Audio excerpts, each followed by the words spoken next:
ఇప్పుడు ప్రజెంట్ ఏం చేస్తున్నారు సార్ అని అడిగాను. కాదా జ్యోతిర్మయ, ఫస్ట్ జ్యోతిర్మయ మీ సార్ అంటే నేను అన్నాను అమ్మ అప్పుడైతే ఫిజికల్ సైన్స్ చెప్పాను, బట్ ప్రజెంట్ నేనేంటని చెప్పను, ఎందుకంటే మీరు కూడా మార్పు చెందాలని కోరుకుంటాను. ఎందుకు అని అంటే ఒక చిన్న కొన్ని విషయాలు ఉంటాయి అన్నమాట. మనకి ఫస్ట్ మనకి చాలామందికి చదవాలని తపన ఉంటుంది. అంటే సార్ ఏమన్నారంటే సుబ్బారావు సారు మీరందరూ ఇంట్రడ్యూ చేసుకోండి అన్నారు పిల్లలందరినీ. అయితే ఇంట్రడ్యూ చేసుకునేటప్పుడు చాలామంది అంటే వేరే అని కదా, మేము కూడా స్టూడెంట్స్గా గ్యాదర్ అయ్యాము ఒకప్పుడు, ఇప్పటికి కూడా గ్యాదర్ అవుతూనే ఉన్నాం మా క్లాస్మేట్స్ అంతా కూడా 10th 1994 బ్యాచ్. సో జాయిన్ అయినప్పుడు ఏమవుతుందంటే కొద్దిగా చదువుకొని కొద్దిగా వెల్ డెవలప్ ఉన్న వాళ్ళే ముందుకు వస్తూ ఉంటారు, కొద్దిగా ఉన్న వాళ్ళేమో బ్యాక్గా అసలు మాట్లాడరు, ఇన్వాల్వ్ అవ్వాలంటే ఇబ్బంది పడుతూ ఉంటారు. ఒకటే గుర్తుపెట్టుకోండి, 10th క్లాస్ బ్యాచ్ మేట్స్ వాడు ఏ స్టేజ్లో ఉన్నా మన ఫ్రెండ్ అంతే,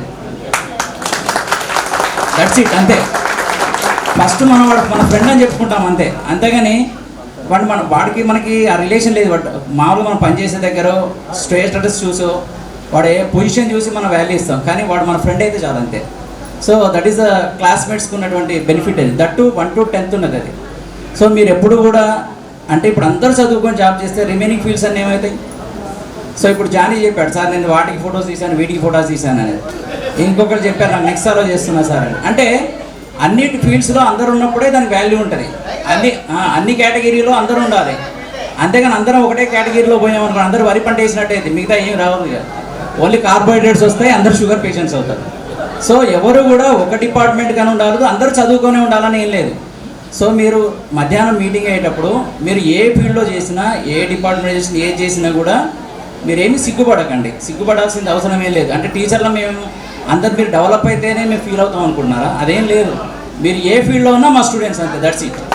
దానికి మా స్టూడెంట్ అయితే చాలు, మీరు ఏ ఫీల్డ్లో అని కాదు మా స్టూడెంట్ అయితే. నాకు రవిచంద్కి నేను ఫోన్ చేశాను నేను పొద్దున, రవిచంద్ చెప్పాలా నేను జరిగిన సిచ్యువేషన్ చెప్పాలా అవుతుంది.